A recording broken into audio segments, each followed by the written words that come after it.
जी नमस्ते, मैं राकेश। स्वागत है आप सभी का हमारे यूट्यूब चैनल एजुकेशन मोड 1 पे। अभी हम लोग एनसीईआरटी क्लास 6 का हिस्ट्री कर रहे हैं हम, जिनमें से कि हमने अभी तक कुल 6 चैप्टर के ऊपर डिस्कस कर लिया है।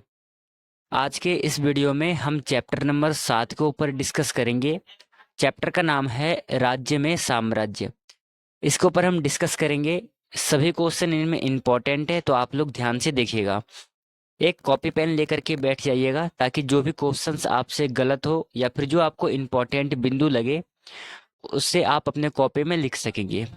चलिए वीडियो को शुरू करते हैं, ध्यान से देखिएगा आप। पहला क्वेश्चन है आप सभी का कि प्राचीन भारत में सबसे पहला जो साम्राज्य है किसने स्थापित किया था। सही आंसर है चंद्रगुप्त मौर्य। सबसे पहला साम्राज्य किसने स्थापित किया था? चंद्रगुप्त मौर्य ने किया था। और इन्होंने मगध के सम्राट को हरा करके उसके स्थान पर ये मतलब कि राजा बने थे। मगध के सम्राट जो धनानंद थे उनको पराजित किया था और चंद्रगुप्त मौर्य वहां के सम्राट बने थे।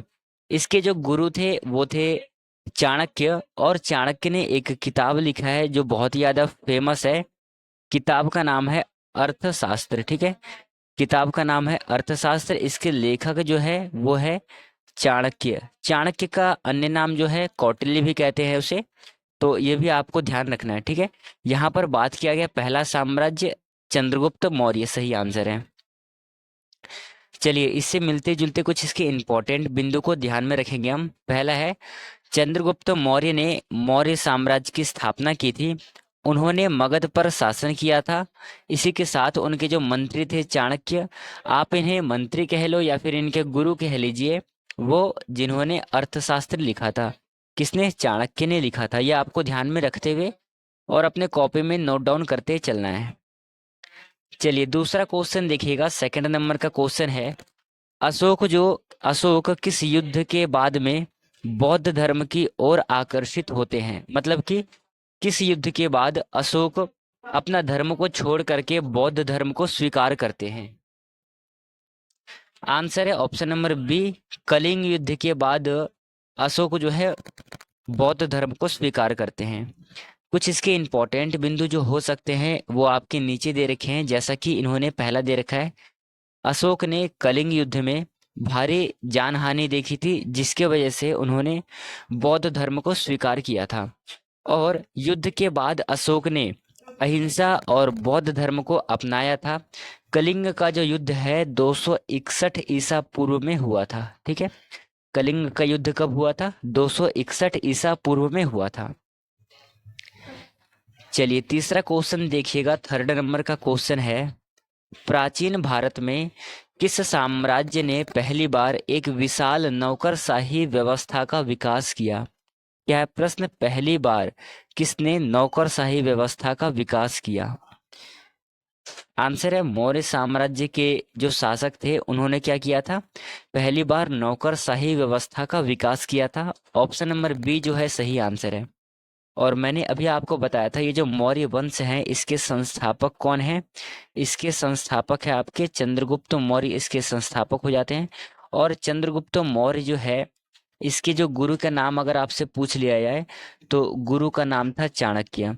और मैंने अभी आपको बताया कि चाणक्य ने किस किताब को लिखा है, तो अर्थशास्त्र के लेखक है चाणक्य। ठीक है, ये आपको ध्यान रखना है। चलिए इसी क्वेश्चन से रिलेटेड कुछ इसके महत्वपूर्ण बिंदु है जो कि मौर्य साम्राज्य ने प्रशासनिक ढांचे की नींव रखी थी।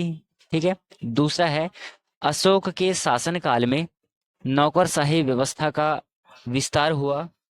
इसके बाद जो तीसरा है वो क्या है कि राज्यपाल और अधिकारी की नियुक्ति भी करते थे। आप सपोज करिए कि जब किसी के पास अपना बड़ा सा साम्राज्य होगा तो उसको चलाने वाला भी चाहिए।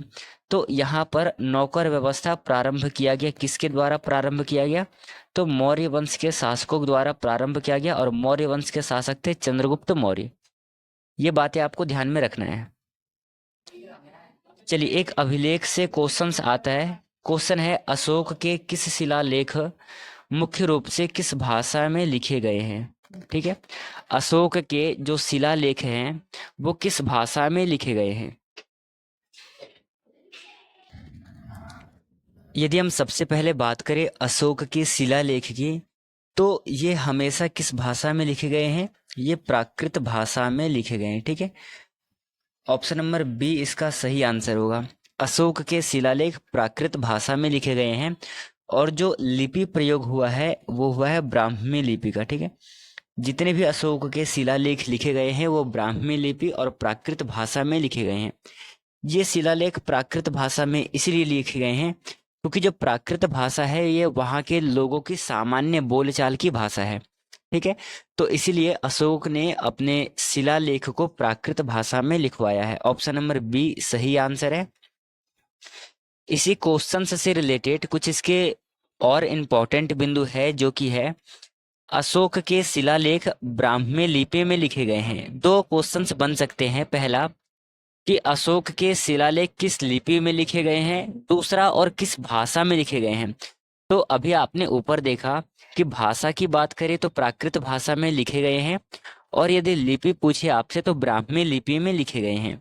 इसी के साथ इन शिलालेखों में बौद्ध धर्म के उपदेश हैं। ठीक है, क्या है? बौद्ध धर्म के उपदेश है। ये शिलालेख पूरे भारत में पाए जाते हैं। देखिए, जो अशोक की शिलालेख है पूरे भारत में पाए जाते हैं। इसी के साथ में कई ऐसे और शिलालेख मिले हैं जो कि भारत से बाहर है। जैसे कि एक शिलालेख है कांधार शिलालेख। ठीक है, ये कांधार शिलालेख कैसा है? ये द्विभाषिक है। एक तो आपका अरेमाइक है और एक ग्रीक, ये दो भाषाओं में लिखा गया है। जितने भी अशोक के शिलालेख है वो सभी ब्राह्मी लिपि में लिखे गए हैं, परंतु एक कांधार से जो प्राप्त हमें शिलालेख है ये दो भाषाओं में लिखा गया है, एक तो ग्रीक और दूसरा अरेमाइक। तो ये क्वेश्चन आपके लिए इंपॉर्टेंट हो सकता है, ये आपको ध्यान में रखना है। चलिए अगला क्वेश्चन देखिएगा, पांचवा क्वेश्चन है आप सभी का कि अशोक के धम्म का मुख्य उद्देश्य क्या था। सबसे पहले समझते हैं ये धम्म क्या है। तो धम्म का जो संस्कृत में ये धर्म का हिंदी रूपांतरण हुआ है। ठीक है, धम्म क्या है? धर्म का रूपांतरण किया गया है। अब यहाँ पर पूछा है कि धम्म के मुख्य उद्देश्य क्या है। तो इसका जो मुख्य उद्देश्य है वो समाज में शांति को बढ़ावा देना, शांति स्थापित करना और अहिंसा को बढ़ावा देना।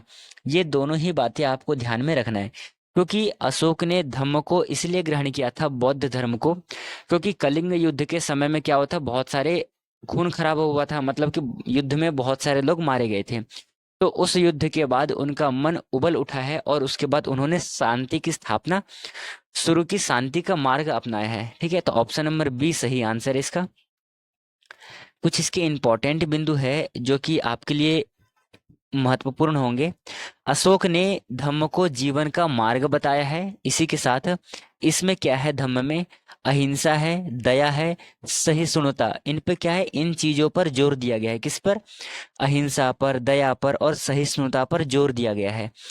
उन्होंने इसे अपने शिलालेखों के माध्यम से प्रचारित किया है। एक क्वेश्चन आपको और याद रखना है कि सबसे पहले शिलालेख किसने लिखवाए थे। तो आंसर होगा अशोक ने लिखवाए थे। या फिर प्रश्न कर सकता है कि शिलालेख के माध्यम से किसने संवाद किया था।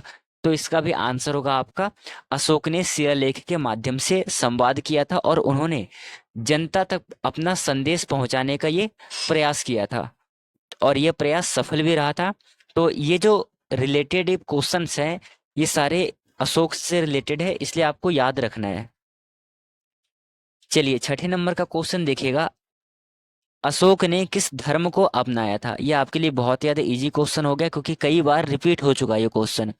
मैंने आपसे कहा था कि अशोक जो है बौद्ध धर्म को अपनाते हैं। कब अपनाते हैं? ये कलिंग के युद्ध के बाद अपनाते हैं।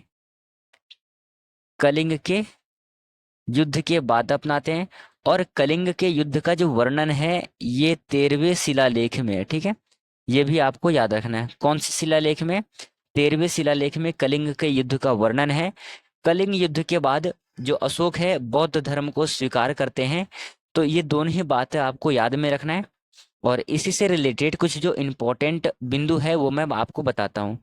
कलिंग जो है, कलिंग के युद्ध के बाद अशोक ने बौद्ध धर्म की ओर आकर्षित हुए। उन्होंने बौद्ध धर्म के सिद्धांतों को अपने जीवन में अपनाया।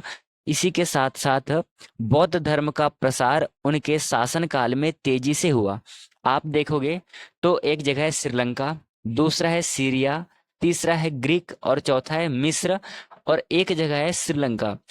इन सभी जगहों पर क्या किया, जो अशोक थे उन्होंने बौद्ध धर्म के प्रचार के लिए अपने दूत भेजे थे। एक इनमें से नाम आता है श्रीलंका। श्रीलंका में अशोक ने अपने पुत्र महेंद्र वर्मा व पुत्री संघमित्रा को भेजा था। तो श्रीलंका आपके लिए इंपॉर्टेंट रहेगा, आप उसे याद रखना है। किनको भेजा था वहां पर प्रचार के लिए? तो अपने पुत्र व पुत्री को। पुत्र का नाम था महेंद्र और पुत्री का नाम था संघमित्रा। ठीक है, ये आपको याद रखना है दोनों ही नाम को। चलिए 7वां नंबर क्वेश्चन से देखिएगा। 7वें नंबर का क्वेश्चन है, अशोक का कौन सा शिलालेख उनके बौद्ध धर्म अपनाने का प्रमाण है? मतलब कि पूछा गया है कि कौन से शिलालेख में बताया गया है कि अशोक ने बौद्ध धर्म को स्वीकार किया है। इसका प्रमाण हमें किस शिलालेख से मिलता है? आंसर है भ्राब्रू शिलालेख से। कहाँ से मिलता है? भ्राब्रू शिलालेख से हमें ये प्रमाण मिलता है कि अशोक ने बौद्ध धर्म को अपनाया था। ऑप्शन नंबर सी राइट है इस क्वेश्चन का। चलिए कुछ इससे रिलेटेड और जो इम्पोर्टेंट बिंदु हो सकते हैं उनको ऊपर डिस्कस करते हैं, जो कि है भाब्रो शिलालेख अशोक के बौद्ध धर्म अपनाने का प्रमाण है। इसी के साथ इसमें बौद्ध धर्म के प्रति अशोक की निष्ठा का वर्णन है। किसमें? ये जो भ्राब्रो शिलालेख है इसमें इसका प्रमाण मिलता है और अशोक की निष्ठा का वर्णन किया गया है। यह शिलालेख कहाँ पर है? ये राजस्थान में पाया गया है। तो ये वाला और ये जो पहला है, ये दोनों ही आपके एग्जाम के दृष्टि से इंपॉर्टेंट है, यहाँ पर प्रश्न बन सकता है, तो दोनों ही आपको याद रखना है। चलिए 8वें नंबर का क्वेश्चन देखिएगा। 8वां क्वेश्चन है कि अशोक के राज्य के किस भाग में शांति और अहिंसा का प्रचार सबसे अधिक हुआ था? ये क्वेश्चन आपके लिए इंपॉर्टेंट है और बहुत ज्यादा साधारण क्वेश्चन है। देखिए पूरे साम्राज्य में क्या हुआ था? शांति और अहिंसा का प्रचार हुआ था। ठीक है, सबसे अधिक जो है, सबसे अधिक क्या कहो आप इसे, ये मान लीजिए कि पूरे राज्य में ना शांति और अहिंसा का प्रचार बहुत ही अधिक मात्रा में हुआ था। ऑप्शन नंबर डी इसका सही है। क्यों सही है इसके बारे में और डिस्कस करते हैं विस्तार पूर्वक। देखिए पहला है, अशोक ने शांति और अहिंसा को पूरे साम्राज्य में प्रचारित किया था। आप ये समझिए, जो बौद्ध धर्म के प्रचार के लिए विदेशों तक अपना आदमी भेज सकता है तो वो अपने साम्राज्य में बौद्ध धर्म का प्रचार नहीं करवाएगा? करवाएगा ना। हाँ, तो इसमें वही बता रखा है। और दूसरा है, उनके शिलालेखों में समाज के विभिन्न वर्गों के लिए नैतिकता के सिद्धांत दिए गए हैं। तीसरा है, उन्होंने पूरे साम्राज्य में धर्म महामात्र गुरु नियुक्त किए थे। ये आपको याद रखना है। ठीक है, किसकी नियुक्ति की थी उन्होंने? धर्म महामात्र गुरु की नियुक्ति की थी। चलिए अगला क्वेश्चन देखिएगा। 9वें नंबर का क्वेश्चन है कि मौर्य साम्राज्य के पतन का मुख्य कारण क्या था? क्या राजा कमजोर थे, वहां के आर्थिक संकट थी, कोई बाहरी आक्रमणकारियों ने आक्रमण किया था, या फिर उत्तराधिकार की समस्या? क्या कारण था मौर्य साम्राज्य का पतन होने का? सबसे पहले समझते हैं कि मौर्य साम्राज्य के संस्थापक थे वो थे चंद्रगुप्त मौर्य। और ये धनानंद को हराने के बाद जो चंद्रगुप्त मौर्य हैं वो यहाँ के राजा बनते हैं। इनके गुरु का नाम था चंद्रगुप्त, के गुरु का नाम था चाणक्य। इन्होंने अर्थशास्त्र नामक किताब लिखा है। अर्थशास्त्र नामक जो किताब है उसमें कम्मल के विषय में वर्णन आया है और जो हीरे जवाहरात है उसके विषय में वर्णन किया गया है। और इसके साथ साथ जो अर्थशास्त्र है वो युद्ध की कूटनीतियों का वर्णन करता है। अब यहाँ पर पूछा है कि मौर्य साम्राज्य के पतन का मुख्य कारण क्या था? तो उत्तराधिकार की समस्या। ठीक है, option number D right answer है। मौर्य साम्राज्य की यदि हम अंतिम राजा की बात करें तो मौर्य साम्राज्य के अंतिम राजा थे बृहद्रथ, जिनको कि पुष्यमित्र शुंग जो है इनकी हत्या करते हैं। और मौर्य साम्राज्य के बाद तुरंत ही किसका आरंभ होता है? शुंग वंश तुरंत आरंभ होता है। इसके जो शुंग वंश के संस्थापक थे पुष्यमित्र शुंग थे। तो ये बातें आपको याद में रखना है। चलिए इसी से रिलेटेड कुछ इसके इंपॉर्टेंट बिंदु है, जो कि है मौर्य साम्राज्य का पतन अशोक के बाद शुरू हुआ था। उत्तराधिकार की समस्याओं ने साम्राज्य को कमजोर कर दिया और बाद में मौर्य शासक प्रभावशाली नहीं हुए, जिसके कारण कि मौर्य वंश का अंत हो गया। चलिए, यहाँ तक सभी को समझ में आया है तो एक बार अपना लाइक और कमेंट कर दीजिएगा। हम करते हैं 10वें नंबर क्वेश्चंस को। 10वां क्वेश्चन है, अशोक के शिलालेख किसके लिए प्रमुख स्रोत है। नीचे आपको कुछ ऑप्शंस दे रखे हैं, इन सभी ऑप्शंस में से एक सही आंसर है, वो कौन सा सही आंसर है यह आपको बताना है। इसका जो प्रमुख स्रोत है वो बौद्ध धर्म के प्रचार के लिए है। ठीक है, आपको पता है कि बौद्ध धर्म के प्रचार के लिए अशोक के शिलालेख है। इसका ऑप्शन नंबर ए सही आंसर है। चलिए, इसके कुछ इंपॉर्टेंट बिंदु को और विस्तार पूर्वक समझते हैं, जो कि है, अशोक के शिलालेखों में बौद्ध धर्म की शिक्षा दी गई है। ये शिलालेख उनके धम्म नीति का प्रचार करता है। और अभी हमने ऊपर देखा कि ये जो धम्म है, ये संस्कृत में धर्म का रूपांतरण किया गया है। वास्तविक रूप में धर्म शब्द है संस्कृत में, परंतु इसका रूपांतरण करके धम्म बोलते हैं। तीसरा है, इनका अध्ययन भारतीय इतिहास में महत्वपूर्ण है। आपको ध्यान रखना है इन तीनों ही बिंदुओं को, क्योंकि जब असेसन और रीजनिंग वाला, मतलब कि अभिकथन वाला जब क्वेश्चंस बनाएगा तो इन समझ के आधारित पे ही बनाएगा, इसलिए आपको ध्यान में रखना है। चलिए, अगला क्वेश्चन देखिएगा। 11वें नंबर का क्वेश्चन है, अशोक के किस शिलालेख में सभी धर्मों मतों के प्रति सहिष्णुता की शिक्षा दी गई है।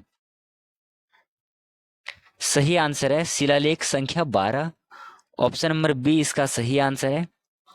कुछ इसके महत्वपूर्ण बिंदु को और विस्तार रूप में देखते हैं। देखिए क्या है कि शिलालेख संख्या 12 में धार्मिक सहिष्णुता का वर्णन है।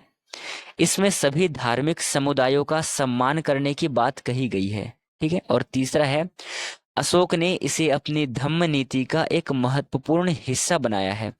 तीनों ही बातें आपको ध्यान में रखना है। खास करके जो दूसरा पॉइंट है, इसमें सभी धार्मिक समुदायों का सम्मान करने की बात की गई है, ये विशेष तौर पर याद रखना है, क्योंकि उन्होंने कहा था कि आपको अपने धर्म की बड़ाई नहीं करना है और दूसरों की धर्म की कभी भी बुराई नहीं करना है। ये करना बहुत ही बड़ा पाप है, वो बहुत ज्यादा दंड के भागी होता है। इसीलिए दूसरा बिंदु आपके लिए काफी ज्यादा इंपॉर्टेंट हो जाएगा। चलिए, अगला क्वेश्चन देखिएगा। 12वें नंबर का क्वेश्चन है, मौर्य साम्राज्य की राजधानी कौन सी थी। सही उत्तर है इसका पाटलिपुत्र। ऑप्शन नंबर ए सही आंसर है। यदि हम पाटलिपुत्र को वर्तमान समय में देखें तो वर्तमान समय में पाटलिपुत्र का नाम है पटना, और ये जो पटना है ये बिहार की राजधानी है। ठीक है, कहाँ की राजधानी है, बिहार की राजधानी है। चलिए, कुछ इसके महत्वपूर्ण बिंदु को देखते हैं, जैसा कि पाटलिपुत्र मौर्य साम्राज्य की राजधानी थी। यह जो है वर्तमान में पटना के रूप में जाना जाता है। पाटलिपुत्र से ही मौर्य सम्राटों ने पूरे साम्राज्य का संचालन किया था। तीनों ही बिंदु आपको ध्यान में रखते हुए चलना है। चलिए, बढ़ते हैं अगले क्वेश्चंस की ओर। अगला क्वेश्चन है आप सभी का, अशोक ने किस धर्म परिषद की अध्यक्षता की थी। क्या उन्होंने तीसरी बौद्ध परिषद की अध्यक्षता की थी, पहली बौद्ध परिषद, दूसरी बौद्ध परिषद और चौथी बौद्ध परिषद। निम्नलिखित में से किस परिषद की अध्यक्षता अशोक ने की थी। सही आंसर है इसका ऑप्शन नंबर ए, तीसरी बौद्ध परिषद की अध्यक्षता किसने की थी, सम्राट अशोक ने की थी। ऑप्शन नंबर ए सही उत्तर है।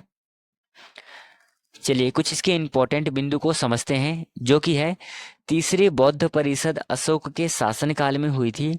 इस परिषद का उद्देश्य बौद्ध धर्म के शुद्ध रूप को स्थापित करना था, और परिषद का आयोजन पाटलिपुत्र में किया गया था। तीनों ही बिंदु आपके एग्जाम के लिए इंपॉर्टेंट है, आपको ध्यान में रखना है। चलिए, अगला क्वेश्चन देखिएगा। 14वें नंबर का क्वेश्चन है, अशोक ने किसके माध्यम से अपने विचारों का प्रचार किया था। बहुत ज्यादा इजी क्वेश्चन हो गया होगा अब तो आपके लिए, क्योंकि कई बार इसका हमने विस्तार रूप में वर्णन कर चुके हैं और इसे समझ चुके हैं। तो देखिए, शिलालेख और स्तंभों के माध्यम से उन्होंने अपने विचार को प्रस्तुत किया, अपने विचार को हमारे सामने रखा है। ऑप्शन नंबर बी सही उत्तर है। कुछ इसके इंपॉर्टेंट बिंदु को और समझते हैं हम, जिससे कि और टॉपिक क्लियर हो जाए। अशोक ने अपने धम्म और विचारों का प्रचार किया है, ठीक है, और शिलालेख और स्तंभों के माध्यम से किया है। दूसरा है कि ये शिलालेख भारत और पड़ोसी देशों में स्थापित किए गए। मैंने अभी आपको बताया कि एक कांधार अभिलेख है जो कि हमें द्विभाषिक है, जो कि दो भाषाओं में लिखे गए हैं। दो, एक तो है अरेमाइक और दूसरा है ग्रीक। ठीक है, इनमें लिखा गया है। इसी के साथ साथ ये अभिलेख कहाँ पर मिले हैं? ये अफगानिस्तान में मिले हैं। इनमें बौद्ध धर्म और अहिंसा की शिक्षा दी गई है। ठीक है, ये दोनों ही आपको याद रखना है। चलिए अगला देखिएगा, 11वें ये 15वें नंबर का क्वेश्चन है। क्वेश्चन कह रहा है कि अशोक के किस शिलालेख में कलिंग युद्ध के परिणामों का वर्णन किया गया है? सही उत्तर है शिलालेख संख्या 13। ठीक है, ये आपको याद रखना है। शिलालेख संख्या 13 में कलिंग युद्ध का वर्णन किया गया है कि उनका परिणाम क्या रहा है। और इसी युद्ध के बाद में जो सम्राट अशोक है वो बौद्ध धर्म को स्वीकार करते हैं। ये आपको याद रखना है। चलिए कुछ इसके इंपॉर्टेंट बिंदु है जो और समझते हैं। शिलालेख संख्या 13 में कलिंग युद्ध के भीषण परिणामों का वर्णन है। अशोक ने इनमें जनहानि और विनाश पर दुख व्यक्त किया है। इसी शिलालेख से यह पता चलता है कि अशोक ने युद्ध के बाद अहिंसा और बौद्ध धर्म को अपनाया था। तो साथियों ये कुछ क्वेश्चंस थे चैप्टर नंबर 7 से रिलेटेड। चैप्टर का नाम मैंने बताया था राज्य में सम्राट। ठीक है, स्वराज्य में साम्राज्य। इस चैप्टर से कुछ इंपॉर्टेंट क्वेश्चंस थे जो मैंने आपको कराया है। तो आज के इस वीडियो में हमने चैप्टर नंबर 7 तक कंप्लीट कर लिया है। जो कल का वीडियो होगा उसमें हम लोग एनसीईआरटी क्लास 6 के चैप्टर नंबर 8 के ऊपर डिस्कस करेंगे। तो आप सभी चैप्टर नंबर 8 को पढ़ करके आएंगे। चलिए आज के इस वीडियो को हम यहीं पे ख़त्म करते हैं। कल के वीडियो में देखेंगे अगला चैप्टर को। चलिए मिलते हैं कल के वीडियो में। धन्यवाद। जय हिंद साथियों।